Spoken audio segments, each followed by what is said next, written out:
A Hot Springs teacher will return to the classroom this week after suffering a stroke that many people don't survive. It's a huge step considering today he is still in a rehab hospital. Channel 7's Heather Crawford has his inspirational story. I have to do everything with my left hand, and I'm not accustomed to doing that, so it's a project for sure. Chopping an onion may seem like a simple task, but for Alan Sargent, it's a major accomplishment. About 6 weeks ago, the 57-year-old suffered a brainstem stroke that left him paralyzed on his right side. He was unable to walk. He was unable to use his right hand for anything. He could shrug his shoulder a little bit, no finger movement at all. Doctors initially told him it would be 3 to 6 months or possibly even a year before he would regain his ability to use his right side.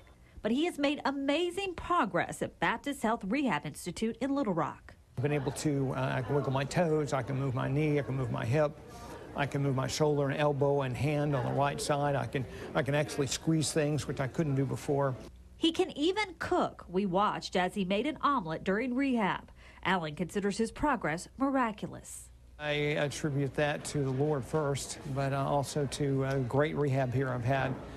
For 22 years, Alan has been teaching at a college prep school, Applied Life Leaders Academy in Hot Springs.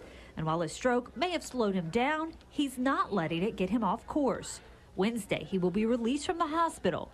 And the very next day, he plans to be back in the classroom to teach.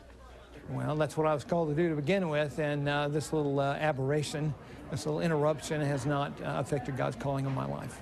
That was Heather Crawford reporting. Once he is released, Alan plans to continue outpatient rehab and says doctors expect him to make a full recovery.